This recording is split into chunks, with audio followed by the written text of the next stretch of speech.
पंजाबी अदबी प्रचार इस्लामाबाद उसनू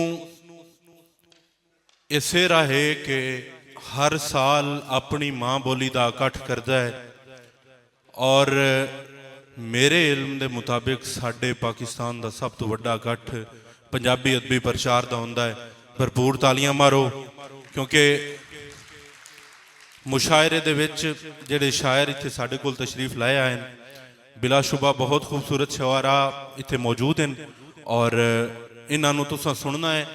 तुहाडी दाद इन्हां दे वास्ते काबिल दाद होसी और असीं बिला तुमहीद साहिब सदर मौजूद कोई नहीं ते बाकी जिहड़े मेहमान साडे तशरीफ फरमा हैं, मैं उन्हां दे कोलों इजाजत लैके वारिस शाह दे दो बंद पढ़ के मैं इस मुशायरे का आगाज करना कि अव्वल हमद खुदा दा विरद कीजे, इश्क कीता सू जग दा मूल मियाँ। अव्वल हमद खुदा दा विरद कीजे, इश्क कीता सू जग दा मूल मियाँ। पहले आप ही रब ने इश्क कीता ते माशूक सी नबी रसूल मियाँ।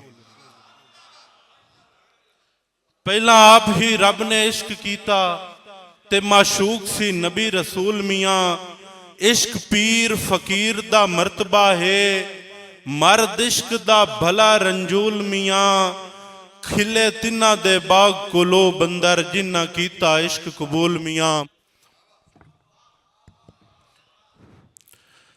असी इस मुशायरे का बाकायदा आगाज करने हैं। साडे साहिब सदर ते कुछ मेहमान अजे तक बाहर तशरीफ फरमा हैं।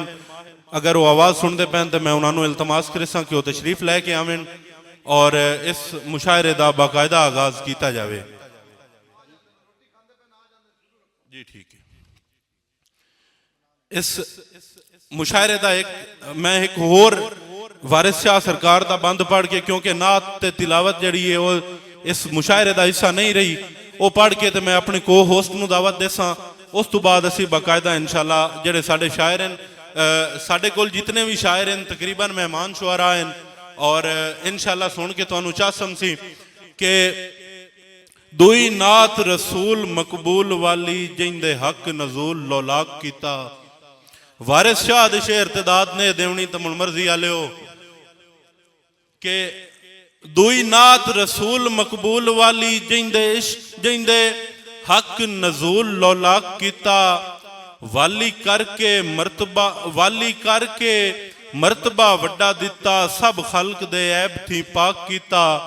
ते सरवर होए के औलिया अंबिया दा, अगे हक दे आप नू खाक कीता। करे उमती रोज माशर, खुशी छड़ के जिन्हों गमनाक कीता।